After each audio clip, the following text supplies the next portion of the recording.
duda el valor absoluto de la belleza y por lo tanto el valor objetivo de la belleza. Con la belleza no se hace ciencia, dice Kant. La ciencia puede ser bella, pero con la belleza no se hace ciencia. Que son dos cosas distintas, ¿ok? Y lo científico nada tiene que ver con el agrado o el desagrado de las cosas. La belleza sí. Y el segundo punto es que se introduce con la noción de genio y que ya se venía también en Diderot más o menos marcando, pero Diderot no fue claro ahí nunca. Ya Kant sí es muy claro ahí. Es el problema de la relación, es el problema del genio como hacedor de arte. La noción de genio que introduce Kant ya rompe y acaba con la idea de que el arte es una imitación de la naturaleza. A partir del genio kantiano, sí, la naturaleza siempre va a estar presente, pero el arte es una recreación, una construcción, una reelaboración e incluso una cierta libertad ante la apariencia sensible, ante la apariencia natural, tratando de tocar justamente la libertad profunda de la naturaleza. Es en el caso de Kant. En última instancia dice lo bello de la naturaleza es la sensación de libertad que deja la naturaleza a pesar de que rige sus leyes. Bueno, así se comporta el arte. El arte que sigue técnicas muy claras, que el arte es básicamente técnicas, es la sensación de libertad que logra alguien, el genio, a partir de una disciplina técnica. Y eso es lo particular del arte moderno y que lo que va a llevar por muchísimas partes la noción del arte moderno se va a querer agarrar de eso. De alguna manera el romanticismo, y lo vamos a ver con calma, el romanticismo ya va a decir, bueno, pero si eso es así, realmente el arte es el verdadero lugar de la libertad, más que el de la razón, que encanta todavía de la razón. Pero bueno, eso ya lo vamos a ver con calma. Yo quería como hacer este pequeño resumen para que fuéramos entendiendo hasta dónde llegamos más o menos y quería saber cuáles son las dudas de ustedes hasta aquí, que más o menos hasta aquí llegamos en una síntesis mínima, pero no sé si los ayuda o no los ayuda y quería saber cómo estaban con respecto a estas nociones. Se cae el concepto de belleza absoluta con la noción de gusto, y ahora con Kant, con la noción de genio, se cae la noción del arte como mímesis o como imitación. Que fueron los dos valores que se reflexionaron desde la época de Platón sobre el arte. La belleza como valor objetivo y el arte como subordinado a la apariencia natural. Esas dos máximas de la tradición, el arte moderno empieza a tumbarla. A partir de ahora más todavía empieza el romanticismo y detrás del romanticismo toda ruptura de las vanguardias, ¿no? Que rompen todos los géneros, que es lo moderno, que es lo realmente moderno. ¿Me están siguiendo? ¿Me siguen? ¿Me quedo callado? ¿O me agarro la clase yo? ¿No hay preguntas hasta ahora? Sí. Claro, por favor. Por favor, háganme preguntas. Yo tengo mi clase, pero que quisiera como oír los primeros a ustedes. Dime, Gladys. No, estoy diciendo que está perfecto, pues, fabuloso Ok. todo lo que ha dicho. Puedes Yo seguir y seguir y seguir y seguir y aquí nosotros nos quedamos como embelesados escuchando. Carla, no, que es una Pero, pregunta lubesca. ajá, profe, entonces el punto más importante en lo del genio es la originalidad, ¿no? Por lo que, o sea, abandonar lo que serían las reglas que ya existían anteriormente y como tomarlas y replantearlas de una nueva forma, ¿no? Sería más o menos. Mira, justamente la originalidad es lo fundamental del genio, evidentemente, y es lo que va a llamar la atención del arte moderno siempre. De alguna manera, fíjate que interesante. No sé si ustedes leyeron lo que mandé a leer para hoy, que era la noción de genio y originalidad de Adorno. que esos textos ya están escritos en el siglo XX, pero siguen, es como una lectura de cómo esas dos nociones cruzaron todo el siglo XIX y la mitad al menos del siglo XX, y cómo de alguna manera están todavía presentes en el momento que Adorno escribe esos textos. Sí, evidentemente el genio y la originalidad, con sus matices y sus diferencias, pero van a ser como los dos valores que van a sustentar lo que es la noción del arte moderno, precisamente por la idea de libertad. La idea de libertad que representa el hacer artístico, que es lo que va a llamar la atención justamente. Y en Kant queda muy claramente marcado, que es lo curioso, y aquí empezamos a, quizás lo interesante de la clase, en Kant queda marcado muy curiosamente cómo se logra esa libertad, esa originalidad. Kant lo marca muy sistemáticamente él, diciendo, bueno, el buen artista sabe, conoce las reglas del arte y tiene cierta intuición, sin saber muy bien por qué, cierta intuición para trastocar esas reglas y proponer algo original. ¿Se acuerdan que más o menos eso es lo que dice Kant? De alguna manera, el artista intuye, si conoce la técnica, intuye cuál es la nueva posibilidad de la técnica. Lo interesante en Kant aquí, recogiendo lo que decía Hume, que coloca al genio artístico y al arte genial dentro de una tradición y la posibilidad de desarrollo de una tradición. Eso Kant no lo dice expresamente, pero es lo que empieza a leerse a partir de Kant. No sé si me siguen. De alguna manera la problemática se convierte ahora, bueno, entonces, ¿qué es lo valioso del arte? Lo objetivo del arte. Lo objetivo del arte es que, por una parte, es algo novedoso, pero algo novedoso que sigue, de alguna manera, una tradición, una historia, una cultura, un avance, un desarrollo de algo, y el genio intuye cuál es la posibilidad de seguimiento de eso. En ese sentido, la pregunta sería, entonces, ¿qué es lo universal del arte? ¿Dónde está lo universal del arte? ¿Qué es lo valioso del arte si no es algo ya tradicional? Porque lo original es algo novedoso. No, es difícil hablar de lo original, yo qué sé, en las pirámides egipcias, aunque sean geniales también. Lo original no es un valor del arte arcaico. El arte arcaico no se ocupó de lo original, aunque ahorita podamos decir que hay originalidad ahí. Lo original que está viendo la modernidad está precisamente marcada no en seguir la tradición, sino en provocar algo novedoso dentro de una tradición. ¿Me están siguiendo? Sí. Sí. Entonces, ahí hay un punto, claro, todos los románticos intentaron ver lo genial en Egipto, en Grecia, en las culturas primitivas. Los románticos van a buscar lo original, no tanto original como novedoso, sino lo original como la actitud originaria del ser humano. Y aquí vamos a tocar el tema que quiero tocar hoy, la actitud originaria del ser humano de ver la naturaleza, ver la realidad y empezar a elaborar sentido intuitivamente con la imaginación. Y por ahí se metió el romanticismo, entendiendo lo original por ahí también. De lo original es no perder algo dentro del sujeto genial, que intuye las cosas que nos ofrece la naturaleza, y a partir de esa intuición elabora el posible desarrollo de la historia, de alguna manera. Y en ese sentido, el arte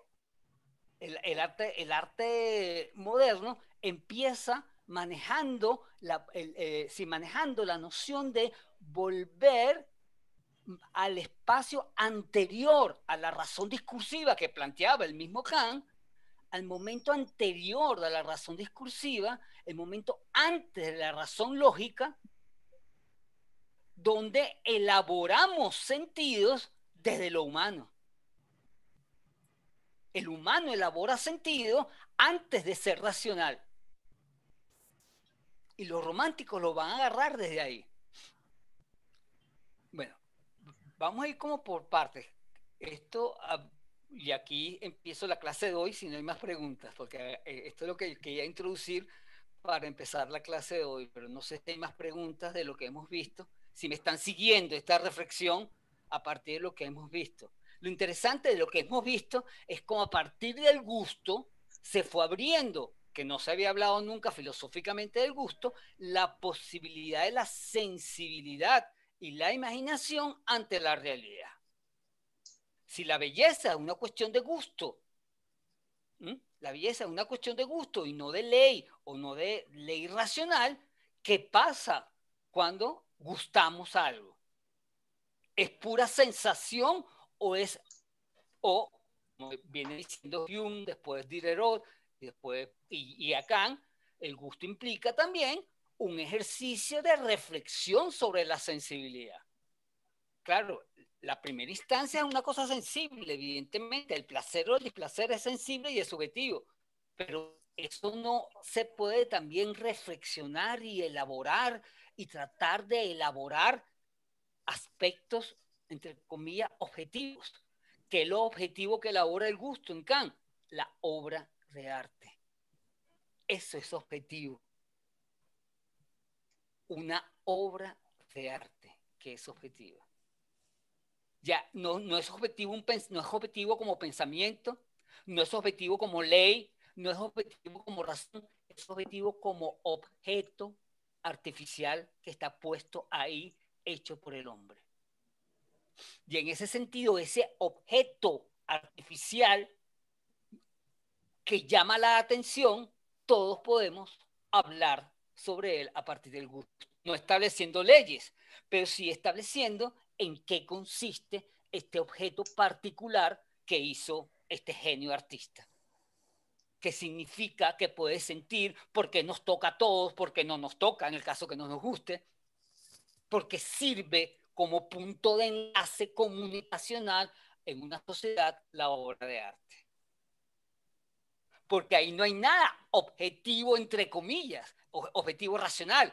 Lo único objetivo que hay es una labor hecha por un ser humano genial puesta ahí. ¿Qué hizo este hombre con esto? ¿Para qué nos ofreció Miguel Ángel su David? Bueno, por irnos al pasado. O, para algo más moderno, ¿para qué nos pinta Delacroix? Delacroix es mucho más directo. De esta manera, ¿para qué nos pinta Goya los caprichos? Ya los Goya ya existían. Goya ya existía. ¿Para qué nos pinta Goya los caprichos? ¿Qué nos está hablando? Los caprichos, ¿de qué nos hablan los caprichos de Goya? De locura fantasiosa de él. En primera instancia, sí, evidentemente. Pero ¿por qué nos tocan? ¿Por qué nos golpea? ¿Por qué nos da? El Saturno comiéndose al hijo. La manera en cómo él lo pintó, que es una imagen de los mitos, evidentemente. O el aquelarre, el espacio de las brujas que pinta Goya, o su maja vestida, o la desnuda, cualquiera de las dos.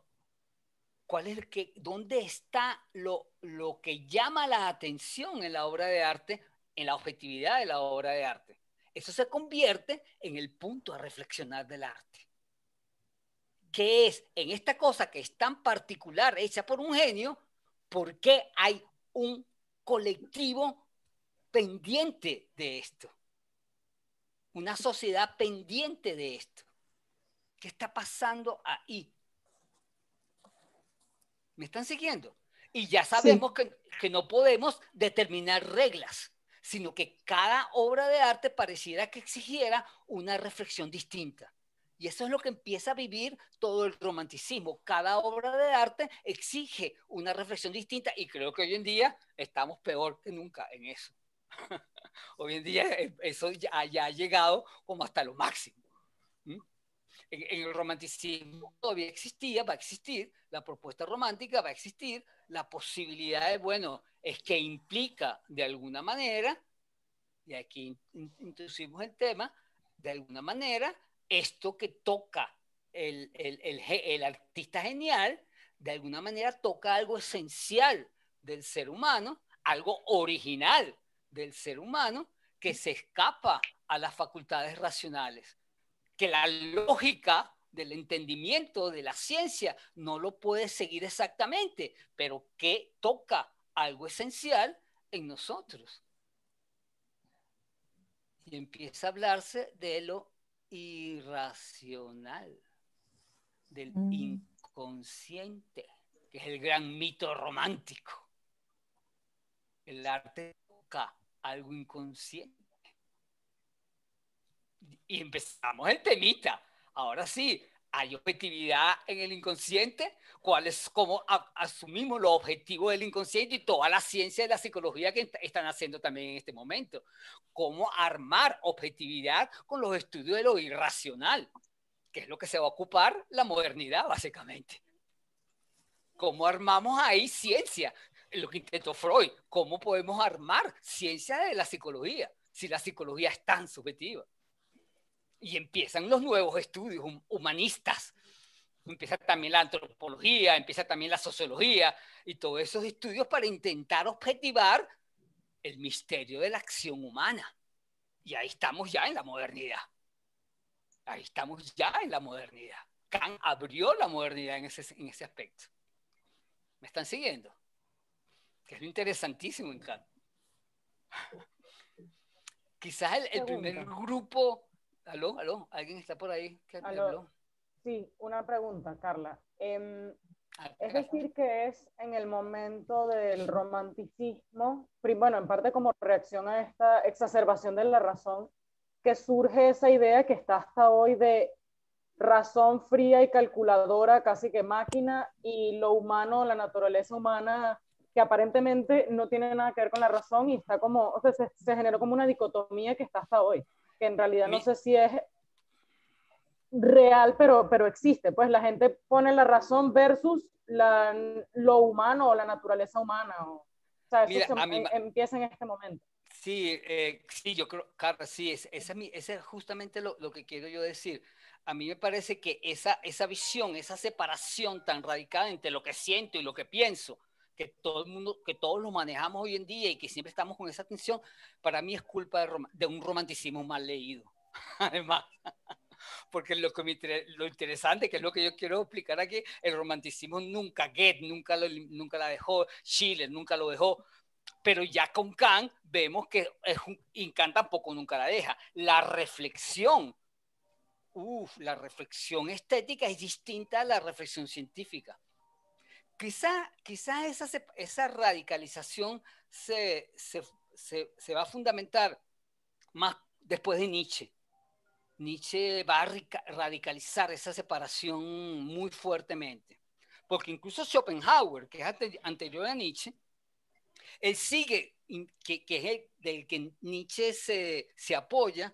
Nietzsche, Schopenhauer, va a seguir muy de cerca a Kant y sí, va a proponer lo otro, pero siguiendo muy de cerca a Kant, como releyendo y releyendo y releyendo a Kant. Y creo que Schopenhauer es el pensador que yo quería más o menos introducir hoy para introducir el problema del inconsciente, justamente a Schopenhauer, que es el anterior a Nietzsche, donde vemos en los comienzos de esa radicalización que tú me estás hablando, Carla. Ya no sé si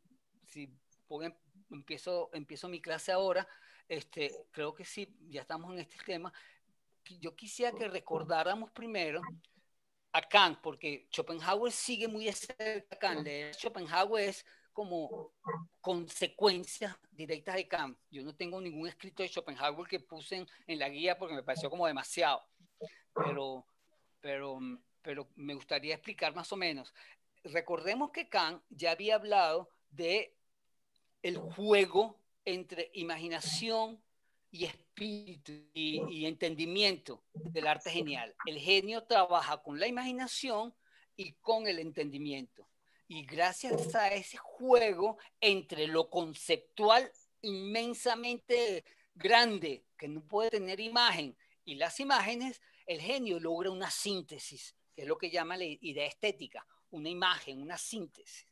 Síntesis que de alguna manera toca aquellas nociones conceptuales imposibles de ver en imágenes e imágenes que aludan a aquellas cosas difíciles de imaginar.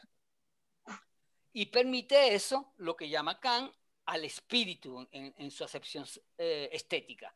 Una cosa que tenga esa facultad de mostrarnos en imagen reflexiones profundas del ser humano, eso es que tiene espíritu. Esa imagen tiene espíritu. Es una imagen concreta, exacta, pero que me invita mucho a la reflexión. Y ahí, hasta ahí chévere. Pero también introduce Kant otro factor. El artista genial necesita también una gran elaboración del gusto. Y aquí el gusto es interesante, el lugar que ocupa el gusto en Kant, porque de alguna manera el gusto, que es lo que hemos venido hablando, equivale para el genio con una especie de sensibilidad común, de sentido común, que en el momento en que él no esté seguro si usar esta imagen o aquella imagen, o usar estas palabras con aquellas palabras en relación a lo que quiere hablar, porque no está hablando de la lógica, sino de la intuición, Kant le recomienda que asuma lo que diga el gusto, porque de alguna manera el gusto lo coloca en la sensibilidad común, y esto permitiría que los demás pudieran más o menos entender a qué se está él refiriendo. Y con esta cosa que parece muy tonta, Kant coloca, y así lo va a leer, se va a leer posteriormente, coloca el problema del arte en un tema temporal. Hacer arte implica también participar de una temporalidad, que ya lo habíamos visto con lo original. Vuelve a repetir la necesidad de tomar en cuenta el momento temporal para la obra de arte. Valorar una obra de arte implica también valorarla en el momento en que está producida esa obra de arte.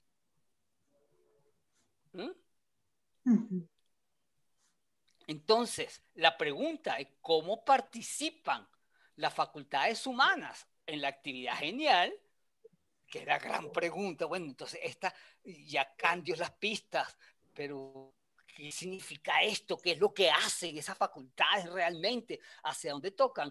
Va a ser la pregunta que va a ocupar a casi todas las reflexiones filosóficas del siglo XIX y los comienzos del XX. Y también buena parte de las reflexiones psicológicas. Toda la psicología, el tema de la creatividad y la creación se convierte como el nudo a reflexionar. ¿Quién puede dar una reflexión clara, exacta de lo que es la habilidad creativa del ser humano? En psicología se convierte en el gran misterio a resolver. ¿Cuándo somos realmente creativos? ¿En qué momento aparece la creatividad en el espíritu humano, que es tan importante para continuar la historia, al menos artística, del ser humano? Ya para los románticos, la historia normal del ser humano. ¿Qué lugar tiene la creatividad en los procesos humanos? Se hizo el tema central para elucidar algo sobre la tarea o la labor esencial del ser humano. ¿Qué lugar tiene la creatividad para mejorar nuestra vida, para reconocer nuestras cosas?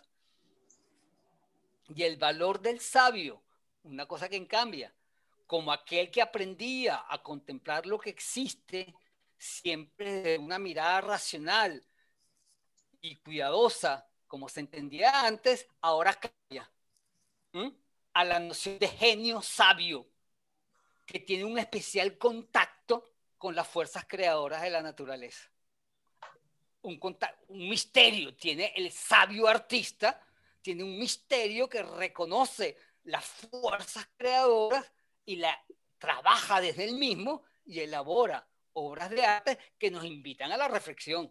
Entonces, si antes el sabio era un sabio tranquilo que contemplaba, miraba, entendía, manejaba ideas, conceptos, matemáticas, ahora, el sabio ahora es eso, pero además alguien que actúa y realiza, actúa y realiza. Y el genio es el gran ejemplo del sabio moderno. El genio artista, quiero decir. El artista se convierte en el sabio moderno, pero también en el sabio moderno que raya la locura. que está a punto de ser loco, porque está tocando algo que no toca lo normal de la gente.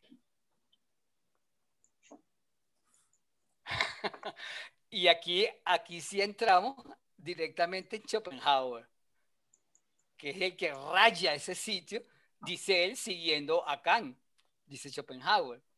Schopenhauer es un alemán que no fue muy famoso en su época, de finales del siglo XVIII, principio del XX, y sí, y recoge a Schopenhauer, y ahora él reconoce que el hombre percibe el mundo, lo que percibe el mundo, que eso también lo decía Kant, son representaciones.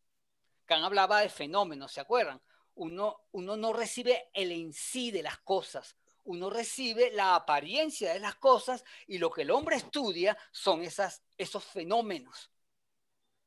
Kant eliminó la metafísica en ese sentido. Lo que recibimos, con lo que nos relacionamos, son con las representaciones que nos hacemos del mundo. Eso se entiende, ¿verdad? Con Kant lo vimos.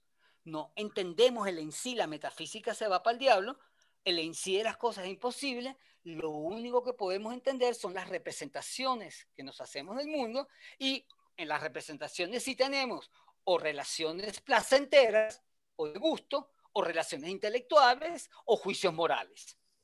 Y esas tres cosas las podemos hacer. Nosotros vemos algo y decimos me gusta o no me gusta, me sirve o no me sirve para mi trabajo científico, y está bien o está mal para el deber ser humano. Estos son los tres valores que podemos hacer a partir del fenómeno generales. Podemos hacer muchos más, pero todos en relación a esas tres facultades que Kant nos hablaba. Entonces, Schopenhauer recoge esa idea de la representación. El mundo se presenta como un cúmulo de fenómenos que pueden ser estudiados o disfrutados, y a veces hasta deseados, muchas veces deseados. O sea, uno desea la imagen que tiene en la cabeza, después ese deseo después se convierte en frustración muchas veces, ¿o no? Uno espera que no, pero muchas veces se convierte en frustración. El deseo siempre va más allá de lo real, pero bueno. En su libro más reconocido, que se llama El mundo como voluntad y representación, él parte de esta idea. Aquí la voluntad es entendida como la esencia unitaria de todo lo real. Fíjense que él todavía sigue unos trazos metafísicos, y él va a decir, el mundo habríamos que entenderlo como una voluntad de apariencias, una voluntad de hacer formas que crean y crea formas. La realidad del mundo no es el atardecer de todos los días o el comportamiento racional del sol, sino la manera en cómo la naturaleza vuelca y pone formas para ofrecérselas a la contemplación humana, o bueno, no para ofrecer a la contemplación humana, pero es lo que el ser humano contempla. Los atardeceres todos sí siguen una ley racional, cada 12 horas se va el sol, o cada 6 horas, cada 8, depende de la estación, lo que sea, se va el sol, pero cada atardecer es distinto al otro. Nadie me puede decir que haya visto 2 atardeceres igualitos en su vida. Y ahí está lo particular de la naturaleza.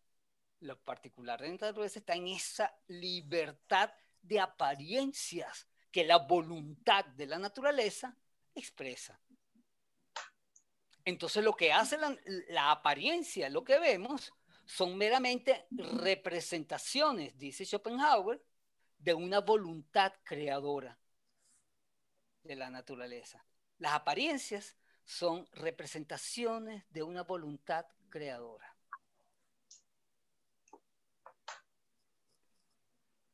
Y aquí tocamos algo esencial, que él lo toma de la mitología hindú, que es el famoso velo de Maya.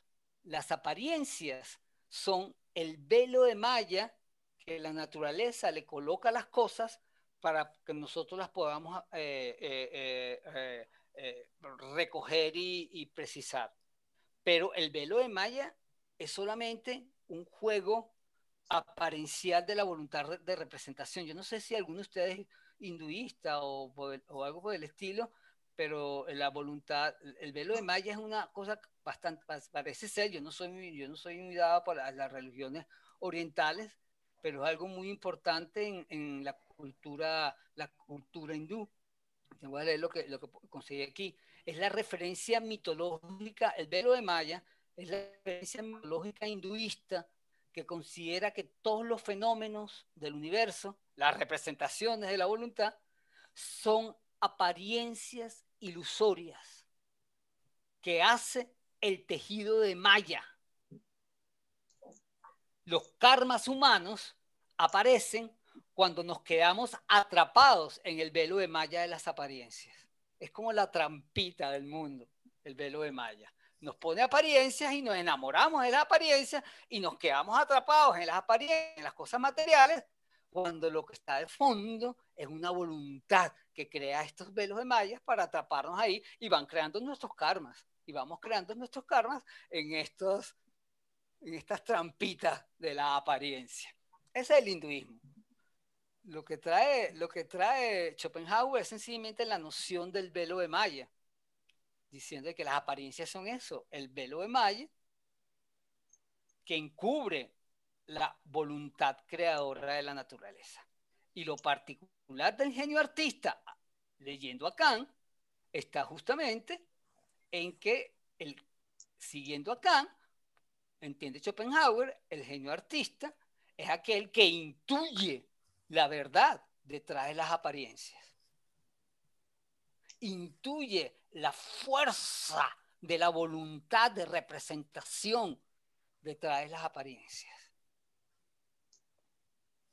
Y eso se entiende, y el ejemplo que pone Schopenhauer, sobre todo con la música. La música no es una imagen clara. La música es una imagen sonora que arrastra el tiempo, que lleva el tiempo, que mueve a una acción interior profunda, que no sabemos exactamente qué es, pero que es muy clara y precisa cuando escuchamos la música. La gran representación simbólica de la voluntad esencial, dice Schopenhauer, es la música, es la gran obra artística humana. ¿Me están siguiendo? La esencia del genio, dice Schopenhauer, consiste en la capacidad de tener una contemplación pura de lo esencial, donde el objeto, en tanto fenómeno particular, se diluye ante una visión de aquella fuerza activa esencial de la voluntad universal, que es lo único verdadero. ¿Me están siguiendo? El genio, entonces, el genio kantiano lo lee Schopenhauer como aquel que intuye profundamente las fuerzas creadoras de la naturaleza. Que ya eso en Diderot se asomaba. ¿Se acuerdan que en Diderot hablaba? La capacidad de hacer.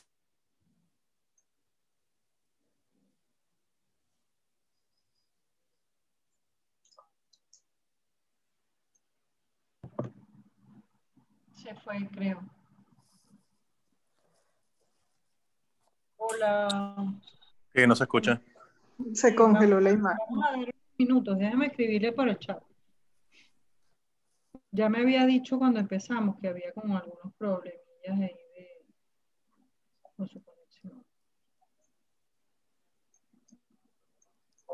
Salió, ¿ves?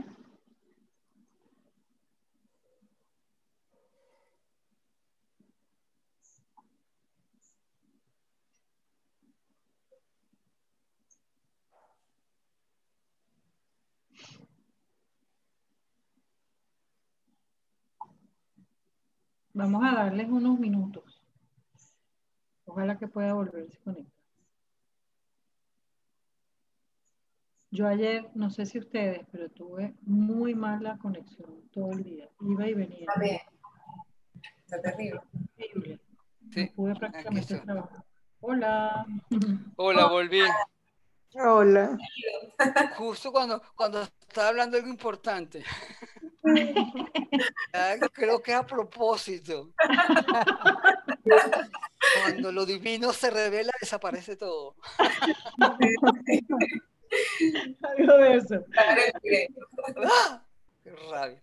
Bueno, vamos a ver cómo retomo esto. Les voy a leer un texto que creo que resume del propio Schopenhauer sobre el genio, que creo que resume todo esto. ¿Están todos ahí? ¿Me escuchan? Sí, profe. Sí, Sí. Aquí estamos. A menos está grabándose. Dice Schopenhauer, la genialidad no es otra cosa que la objetividad máxima. Es decir, la dirección objetiva del espíritu en oposición a la dirección subjetiva encaminada hacia la propia persona, o sea, hacia la voluntad individual. Entonces, fíjense qué interesante lo que está planteando Schopenhauer aquí. Evidentemente, todos tenemos nuestra voluntad personal. La voluntad de la naturaleza no es exactamente nuestra voluntad individual. Nuestra voluntad individual, incluso en tanto subjetiva, se opone a la voluntad de la naturaleza muchas veces. Lo objetivo del arte, genial, es que logra tocar, trastocar su ímpetu de voluntad individual hacia lo objetivo de la voluntad creadora. Qué cosa tan enredada, ¿verdad? ¿De qué está hablando? Es lo que quiere decir es justamente que las intenciones subjetivas queden subordinadas ante una voluntad creadora que está más allá de lo particular y de lo subjetivo. Esto ya es casi religión. Si uno estudia a los místicos todos se meten por este camino. Hay que negar la voluntad individual para acercarnos a la individualidad absoluta de Dios. Así nos lo plantea Schopenhauer. Yo se lo traigo aquí como para que ustedes entiendan el sitio donde está planteando el asunto Schopenhauer. Entregarse, el individuo se entrega en una voluntad creadora que nadie sabe exactamente cómo es, pero que se manifiesta en los fenómenos de la naturaleza, en los fenómenos del mundo. ¿Quién me iba a preguntar? Alguien dijo un pero. Sí, perdón, yo quería preguntar o digamos formularlo de una manera sintética. ¿Se podría decir que la objetividad máxima en el sentido de Schopenhauer es una suerte de desindividuación? Sí, exactamente. Sí, exactamente. Como la de los místicos. Como la de los místicos. Yo me entrego a Dios, a la voluntad de Dios. La nada, me meto en la nada y la nada es ya aceptar la voluntad de Dios. Y por eso quizás esa referencia a la música que hace, creo que es el parágrafo 52 del mundo como voluntad de representación, que lo llama la música entre las artes la más cercana a la voluntad y la más cercana a los universales anteriores a la cosa. La más cercana, fíjense qué interesante, más cercana a los universales anteriores a las cosas. Sí. Fíjense el lugar, lo interesante aquí, lo curioso aquí, el lugar de la metafísica, que antes era la esencia y la sustancia, antes de Kant, ahora la metafísica o el aspecto profundo de la naturaleza, por no hablar de metafísica, se mete en el problema del arte. Lo introduce Schopenhauer en el problema del arte. El arte está tocando algo esencial, que es, así lo entiendo yo al menos, la posibilidad de sentido de las cosas, ofrecer sentido al ser humano a través del arte y la temporalidad de eso. Lo que está pasando ahí. Lo particular de los artistas geniales es lograr hacer de esa intuición estética tan placentera y común en todos los seres humanos una representación más directa y espontánea de la verdad esencial, es decir, de la fuerza activa de la naturaleza que estimula la creación. Y por eso es que el arte incide en lo social. Por eso es que toca lo social, y por eso el arte fue usado siempre para los aspectos religiosos. Se puede entender desde ahí, así lo leyeron los románticos. Romántico, Schopenhauer está entre los románticos, evidentemente. El arte se hace entonces la expresión de una unidad, entre comillas, ya no es tan unidad, pero una unidad verdadera de la humanidad, captada por la intuición estética. Es el arte, cuando es verdadero, representación de aquella cosa original de la que todos y cada uno de nosotros formamos íntimamente parte. Somos interiormente, todos somos apariencia de la voluntad de representación de la naturaleza. Diferentes cada uno de nosotros. ¿Puedo agregar algo más? Por supuesto, Fabiola, todo. Tú siempre me ayudas mucho. Gracias. A mí me gusta mucho hacer un juego de palabras en esa cercanía del arte con la religión también y también con la temporalidad. Como con la palabra revelación, ¿no? Y de la manera en que Schopenhauer habla del velo de Maya, el arte revela en el sentido de que desoculta, pero puesto que no podemos mirar los fenómenos por nuestra cualidad humana o condición de manera directa, pues tiene que crear una nueva representación, una nueva apariencia para que podamos situarnos frente a los fenómenos del mundo. Revelación, volver a velar. Volver a velar. Gracias por esa anotación, lindísima. Creo que explica muchísimo esa revelación. Pero entonces, fíjense, ya entonces lo racional kantiano parece que se fue diluyendo, ¿no? Se va diluyendo. ¿Dónde tocamos? La actitud genial implica entonces, de alguna manera, una perturbación de la voluntad personal y del conocimiento racional para alcanzar una visión intuitiva más completa, más profunda de la realidad. O sea, transformo mi voluntad, mi razón, mi manera de percibir cotidiana, transformarla para tocar una cosa más esencial. El genio, de alguna manera, romper los límites entre la percepción normal, lo que socialmente llamamos normalidad, para tocar lo que socialmente sería algo medio normal. Pregunto, yo hago esto como pregunta. Entonces, en ese sentido, la genialidad es un estado de percepción delirante, donde tiene lugar la creación, pregunto. Un estado más fructífico y revelador que el estado de la percepción normal común de todos los seres humanos, o el cotidiano, por decirlo de alguna manera. Porque tampoco es que el genio sea de algunos cuantos, bueno, eso va a ser así después, pero no me doy. Entonces, claro, se empiezan a establecer justamente ahí los límites entre el genio y la locura. De alguna manera es algo loco, pero no tan loco. Entonces los límites están mediados, trenzados. Les quiero leer una cita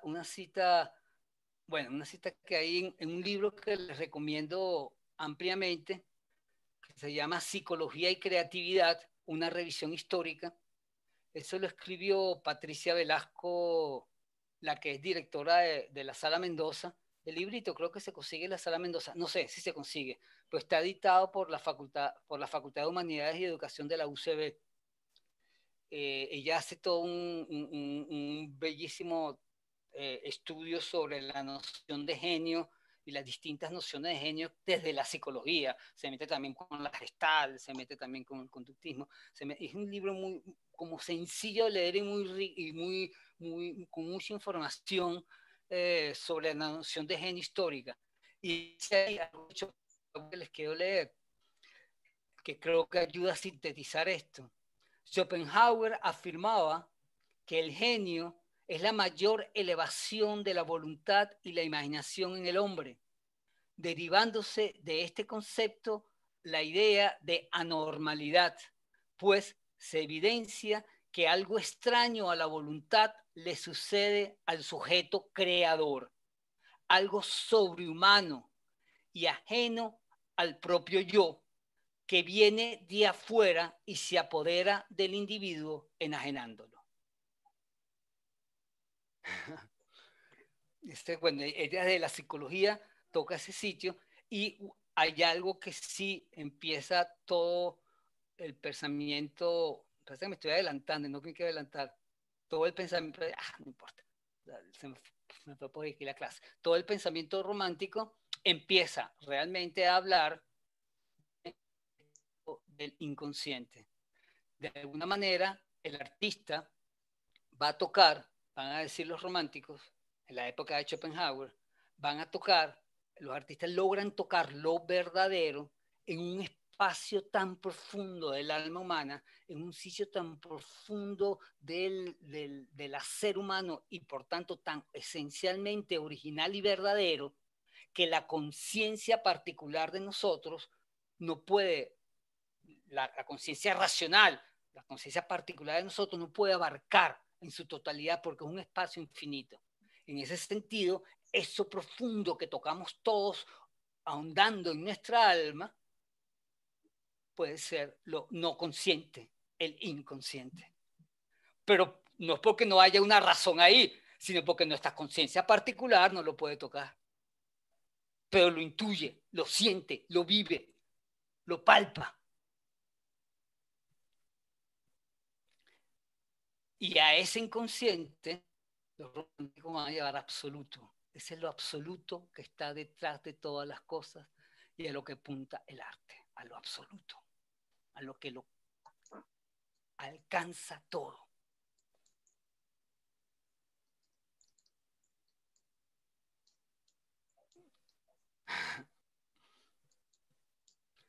El arte se hace lugar de revelación de lo original, esto es, de la fuerza activa que hace que las formas aparezcan de una determinada manera. Se mantiene vigente la idea de Kant como arte universal y un particular en sí mismo. De alguna manera, esto particular sigue siendo expresión de algo universal, se mantiene vigente la idea kantiana. Pero ahora el arte es representación de una fuerza más poderosa que la del sujeto personal. Es la fuerza inmensa de lo absoluto o del inconsciente que se hace manifiesta a través del artista genial.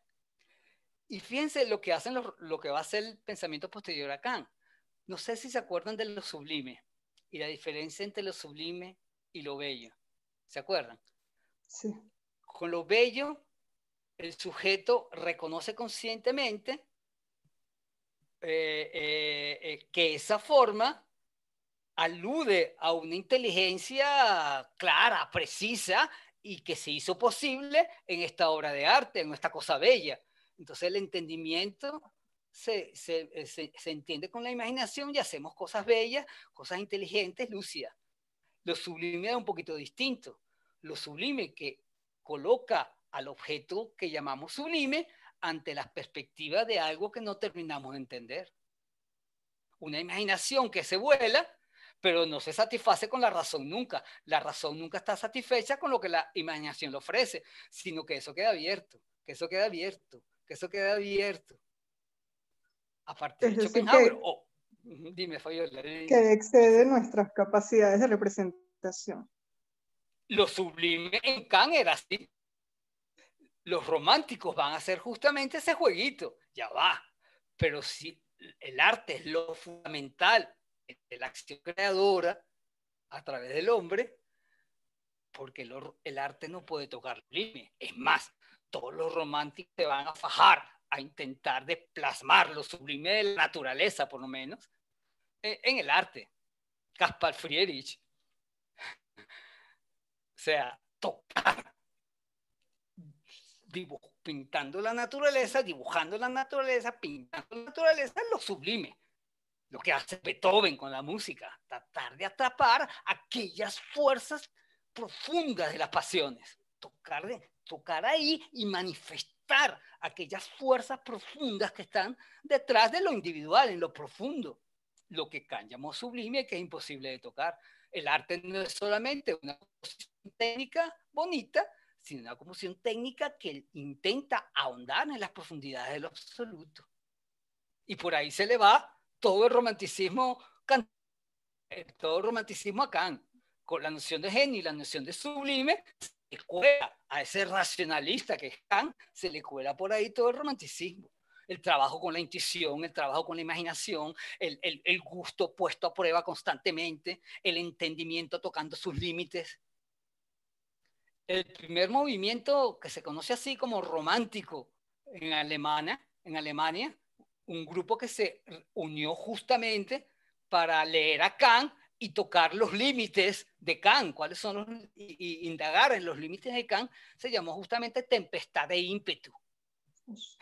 Sturmdrang, exactamente, el Sturmdrang, que intentaba de alguna manera reventar el esquema nacional de Kant y no digamos esquema, yo admiro muchísimo a Kant, la formulación de Kant, que a mí me parece genial, la formulación de Kant y las posibilidades de Kant que ofrecen la acción sublime para indagar un poco más allá en las pasiones, en lo que no entra dentro de la razón, en las pasiones, en los deseos, en las intuiciones alocadas, en los gustos por lo religioso, en la imaginación religiosa y la fantasía religiosa, la fantasía mítica, que es lo que empieza a formar ahora como un punto importante en la habilidad humana para hacer mitos, como hicieron los primeros poetas, que son los primeros sacerdotes, van a decir, hacer mitos, elaborar mitos, la elaboración de mitos como la posibilidad real de sentido del ser humano. Lo original del ser humano es que elabora mitos, utiliza la imaginación, no la lógica, sino la imaginación, para elaborar sentido. Y eso sí es original en el ser humano, dicen los románticos.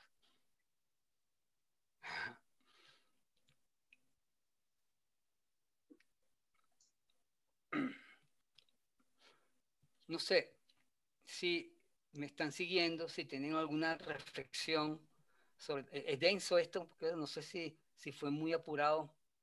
El arte se hace el lugar real del conocimiento humano, entendido ahora no como un proceso racional, sino como una indagación profunda en la intimidad para alcanzar intuitivamente la fuerza activa de cada uno de los que cada uno de los humanos esconde al fondo de sí mismo.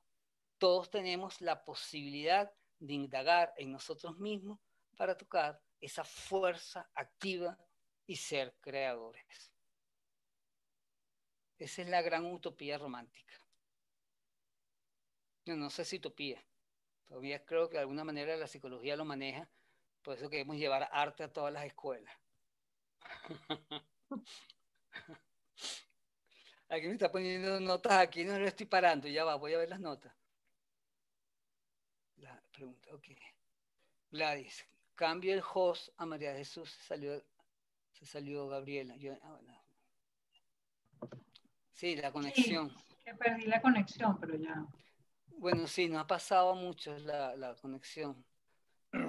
Las conexiones, pero bueno, la grabación no sé cómo va a quedar. Pero bueno, ya veremos.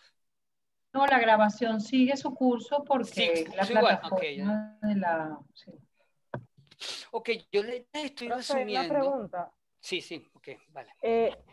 Porque en el caso de Kant todavía la parte de la técnica era como importante para el artista. Y aquí creo que todavía existe, y en los artistas románticos hay técnica obviamente, pero la técnica va quedando como una cosita ahí al fondo en el lavandero, pues, o sea, eso se va como olvidando, ¿verdad? Porque pareciera que esa intuición del genio es algo como innato, o sea, no... Mira, hasta allá vamos a llegar, por supuesto, ya un momento aparece la improvisación en escritura. Bueno, el surrealismo explotó esto hasta el final, pues eso ya lo hacían los románticos. Los románticos llevan a escribir poemas improvisados, tú escribes una palabra, yo otra, el otro otra, y hacemos un poema improvisado en ese sentido. Hacia allá vamos, evidentemente. Pero no vamos tan rápido, pero sí poco a poco se va a llegar a eso. Esa posibilidad empieza a aparecer, evidentemente. Claro, hay algo que los románticos sí van a entender y a precisar. Eso lo vamos a estudiar con calma cuando entremos ya en el romanticismo. Yo aquí quiero quedarme todavía en las repercusiones del genio y lo original en Kant, pero sí, eso creo que lo vamos a poder tocar más adelante.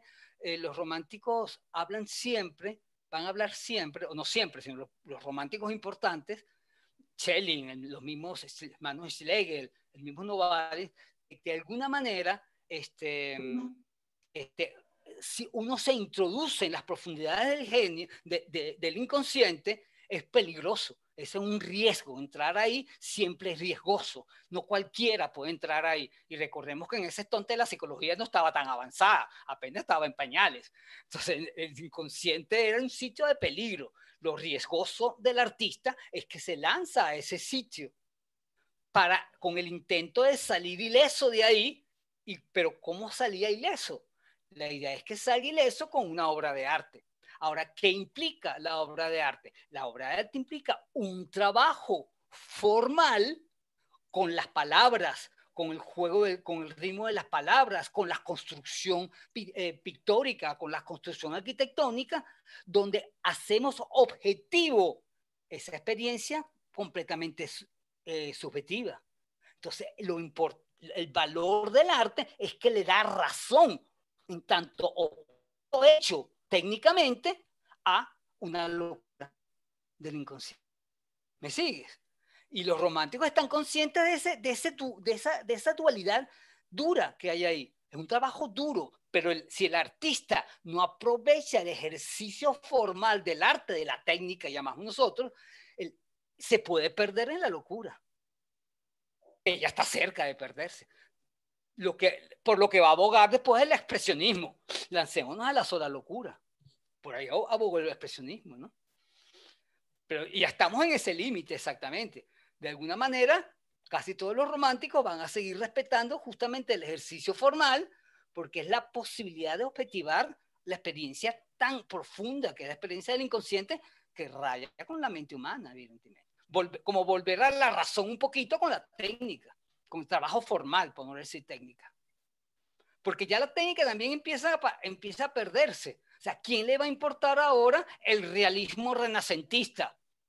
¿O a quién le va a importar ahora el barroquismo del rococó? ¿O a quién me sigue? ¿O el abstraccionismo medieval empieza a tener de nuevo importancia? Porque ya se empieza a ver el medioevo de otra manera. Es que ellos de alguna manera reformulaban las imágenes de otra manera. Y lo alegórico, lo simbólico del medioevo empieza el romanticismo a reencuentro, que la ilustración la negó. No les importaba. Lo que importaba era la naturaleza. Como mística, ¿no? Esa reinterpretación mística de la experiencia que en el medioevo era como muy patente, pues. Para los románticos, sí, no. Y además la experiencia mística, pero la experiencia mística también implica un ejercicio fuerte de reflexión sobre mi camino hacia Dios. Bueno, lo que le tocó hacer San Juan de la Cruz, escribir su poema, unos manifiestos para explicar cada verso. ¿Me sigue? O sea, de alguna manera, los románticos no ven una separación entre razón y poesía. O van juntas o la razón se pierde. Y la poesía sigue siendo vigente, pero puede volver loco al genio, evidentemente. Ellos intentan, me parece a mí, que los románticos, cuando unos más, unos menos, pero en casi todos hay un intento de conciliación. Al menos en los teóricos la hay. En poetas, Hölderlin pierde la razón, Novalis no la pierde, pero sufre mucho. Muy sufrido Novalis. Hölderlin se la pierde finalmente, la razón. Solger, que es un teórico que a mí me gusta mucho, romántico, se muere muy joven, se muere enfermo muy joven. Bueno, y vemos a Beethoven, ¿no? Dentro de la música. Las composiciones de Beethoven son unas clases de composición con la fuerza y la locura que hay detrás de esas composiciones.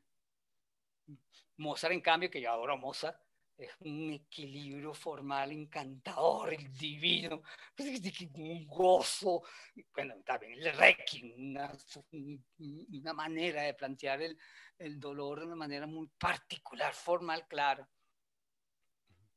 Bueno, me voy para los gustos personales. Ahora, lo que les venía diciendo es que les quiero dar como esta introducción a lo que vamos a tocar ahora, de aquí en adelante, que va a ser el problema del absoluto y el símbolo del absoluto, que son el tema que nos falta es ese, el arte como símbolo del absoluto, del romanticismo y la relación originalidad y temporalidad en el arte, cómo se han manejado esas dos nociones, el tiempo, el arte tipo, como los temas que nos faltan. Pero toda esta sesión de hoy es para que toquemos ahora la visión de Adorno. En los escritos que le mandé a leer, que él revisa la noción de genio y la noción de originalidad de Kant desde la modernidad, desde la contemporaneidad casi, porque eso está escrito como en el año 76, esos ensayos. Y bueno, quisiera introducir eso como tema, a ver si la noción de genio y la noción de originalidad piensan en el arte contemporáneo, están aún vigentes, no lo están. Vale la pena tener en cuenta esas categorías que son tan del arte moderno. No sé si ustedes, aquí es donde podemos, creo que a partir de ahora podemos ver si tienen vigencia o no vigencia para tocar la modernidad, la contemporaneidad. No sé si con Luis tocan ustedes la noción de genio y originalidad, creo que no. Pero bueno, esa es la herencia de la modernidad. Antes, en la modernidad todo se estudiaba por ahí, todo se reflexionaba por ahí. Y Adorno creo que nos sirve como de enlace en ese sentido, y por eso es que lo quiero traer aquí y reflexionar un poco aquí. ¿Parece? Ya toca, bueno. Eso quedaría para la... Para la siguiente clase no quería, pero bueno. Bueno, pues lo puedo dejar para la siguiente clase, introduzco romanticismo, porque la verdad que me estoy dando cuenta que es tarde. Le digo quién es Adorno, porque no solamente lo que quiero tocar aquí, sino en todo lo que vamos a tocar ahora, siempre quiero ponerla como la visión de Adorno, porque ahora sí tocamos el meollo mismo del asunto contemporáneo, y Adorno ya es de la modernidad, el meollo mismo del asunto moderno, perdón, y Adorno ya raya la contemporaneidad. Entonces yo quiero todo lo que veamos a partir de ahora, compararlo con lo que dice Adorno, que ya está viendo lo que está pasando en el arte contemporáneo y cómo varían todas las sensaciones, esa variación de lo moderno a lo contemporáneo, que a veces es muy fácil negarla. Yo prácticamente la niego siempre, menos en esta materia. En esta materia que la marco y la separo. Para mí seguimos en la modernidad, pero bueno, sería cosa mía. Esa línea creo que Adorno marca muy bien el punto límite de cómo los valores modernos se trastocan en el problema de la contemporaneidad. Entonces sí podríamos dejar estas referencias de Adorno para más adelante. Seguiré tocando Adorno. Quisiera solamente introducir un poco a Adorno para que sepan quién es, y con eso termina. Es representante de la famosa escuela de Frankfurt. En realidad nunca trabajaron juntos, estudiaron en Frankfurt juntos algunos, pero nunca fueron a escuela de Frankfurt. Nunca no trabajaron en esa escuela. Pero bueno, la escuela de Frankfurt, donde quizás el más conocido es Benjamin, el más conocido de los teóricos es Benjamin. No sé por qué yo prefiero a Adorno, pero bueno, Benjamin es importantísimo, evidentemente. Las nociones de Benjamin han dado vuelta 15 veces a la Tierra y las seguimos hablando de ellas.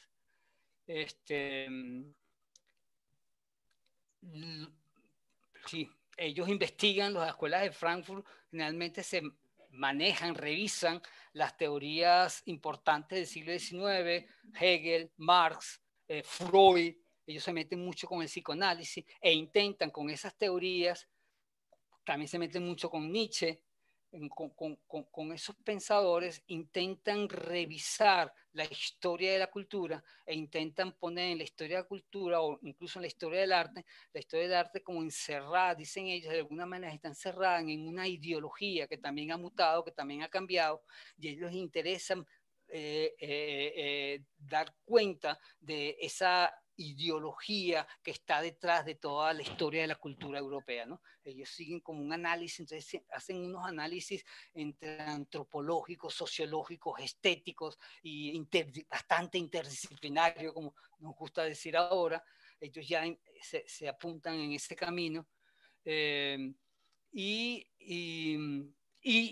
Adorno al menos, o ellos intentan ya postular o postulan una razón que no es solo instrumental, no como lo entendió la razón, como entendió la tradición filosófica, sino una razón que no pierde contacto con los sentimientos, una razón que no pierde contacto con lo que se va sintiendo en la historia. Ellos abogan por este tipo de reflexión que vi planteado así como lo estoy planteando.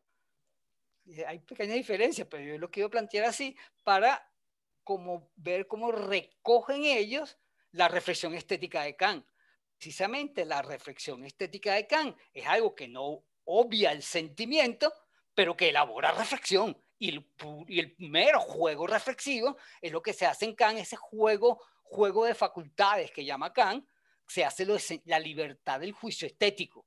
Claro, ellos decir, ese juego reflexivo, ellos lo colocan para estudiar la historia y le intenta dar un valor fundamental a la reflexión en ese sentido, la libre reflexión de combinar las cosas de la historia, los sentires, las tendencias, y así entender la historia desde ahí, que me parece interesantísima esa propuesta de la de Frankfurt. Lo hace Adorno y lo hace muy bien Benjamin. Eso Benjamin es maravilloso. Todos los estudios del barroco de Benjamin son realmente encantadores. Y sí, entonces realmente Adorno lo que intenta analizar, intenta realmente su juego teórico fue analizar realmente las posibilidades de la razón, hasta dónde llega la razón, cuáles son los límites de la razón, cómo juega la razón con los sentimientos, cómo participa de los gustos, de las tendencias, del rechazo y de la aceptación, y elabora toda una reflexión a partir de ese sitio. Y sí, ya que dicen es imposible eliminar el pensamiento abstracto, y eso ellos no abogan por la locura del sentimiento, porque no es imposible abandonar el pensamiento abstracto, que se crea a partir de algo, y que sí, ellos reconocen, es totalmente distinta a la realidad de un objeto, totalmente diferente a la realidad de un objeto. Podemos suponer todo un corpus abstracto, podemos suponer cualquier que parte del mismo objeto y lo hace infinito al pensamiento. Todos los objetos son infinitos al pensamiento. Todo, evidentemente la razón especula y habla y habla y habla y habla y habla, y bueno, de eso se trata, de hablar, de reflexionar, de decir, pero el objeto está ahí.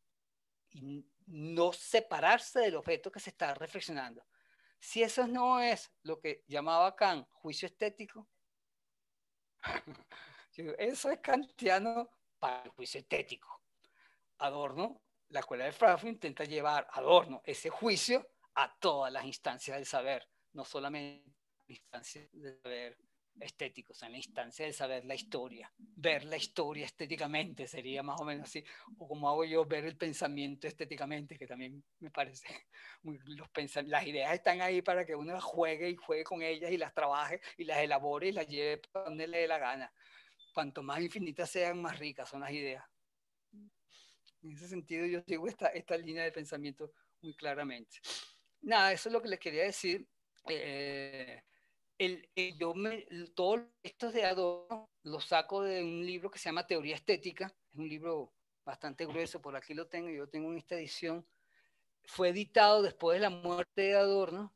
No está como trabajado meticulosamente, son ensayos que él tenía escritos, acomodados y y redactado en un libro que él no terminó de escribir nunca, sino, entonces hay como muchas reflexiones que se repiten, que van, que vienen, pero es muy rico de leerlo así como fraccionado, es muy rico para leer ensayo por ensayo, y todos los ensayos que coloco de Adorno son sacados de este libro, los que coloco en la guía, que quiero que lean. ¿Y qué más le puedo decir yo de Adorno para cerrar? Ah, bueno, Adorno era un teórico musical, músico, no teórico, músico, también teórico, pero músico, fundamentalmente músico. Era compositor y acompañó mucho a Thomas Mann a escribir ese fabuloso libro que se los recomiendo a todos los que les interese el problema del arte, que es el Fausto, el doctor Fausto de Thomas Mann, que es la historia de un pianista que hace el pacto con el diablo para ser reconocido como el mejor pianista del mundo. Y hace el pacto con el diablo. Es un libro interesantísimo para todos los que nos gusta el arte. Adorno ayudó a Mann a escribir ese libro, ya los dos exiliados de la Alemania nazi. Sí, María Eugenia, vete, un beso. Bueno, pero ya cerramos. Y es la hora para ti, que dijiste que estabas muy presionado. Sí. Vale, les parece. Y disculpen esta torre, pero bueno, le dejo ahí el gustico. Intenté también hacer un poco de resumen de la clase, no sé si lo hice más difícil, menos difícil, pero bueno. No, muchísimas gracias, de verdad que escríbanme cualquier duda. Recuérdense que están pendientes del trabajo. El trabajo lo quiero una semana después que terminemos las clases, ya tienen que estar escribiéndolo, pensándolo. Nadie me ha mandado ninguna idea, no sé qué van a escribir todavía ninguno, pero bueno, también tampoco tienen que mandarme nada. Pero creo que Carla sí me preguntó, con Carla sí hablé. Hablamos, no sé qué decidió ella, pero hablamos algo. Vale, pero pendiente del trabajo estoy. Yo nada más tengo una evaluación que es esa, que sea bonita, agradable de leer. Eso esperamos. Compromiso, profe. No hay ningún compromiso, gócenlo, gocen la especulación, gocen la riqueza del pensar y escribir, el trabajo formal de la escritura y del pensamiento. Ese es un ejercicio muy rico que hay que saber usar, que hay que aprender a disfrutar. Difícil, por supuesto, muy difícil. Yo soy uno de los que les cuesta horrores escribir, pero bueno, se trata de eso. Gracias. Vale, nos vemos. Profe, ese libro de Fausto, ¿usted lo tiene? Yo no lo tengo digitalizado, el Fausto de Thomas Mann no lo he digitalizado, el doctor Fausto. Y a lo mejor se consigue el doctor Fausto de Thomas Mann. Es una novela. Okay. No es un libro, es una novela. Una novela y bueno, y tiene todo el rollo de la novela, las anécdotas, que es maravillosa. Y la conversación entre el Fausto y el diablo cuando hacen el pacto es una clase de estética. Una clase de estética. Sí. Vale. Gracias, profe. Bueno, feliz tarde. Gracias. Igual, chao. Besos. Se hizo corta la clase.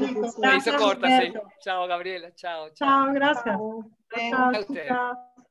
chicos. Chao.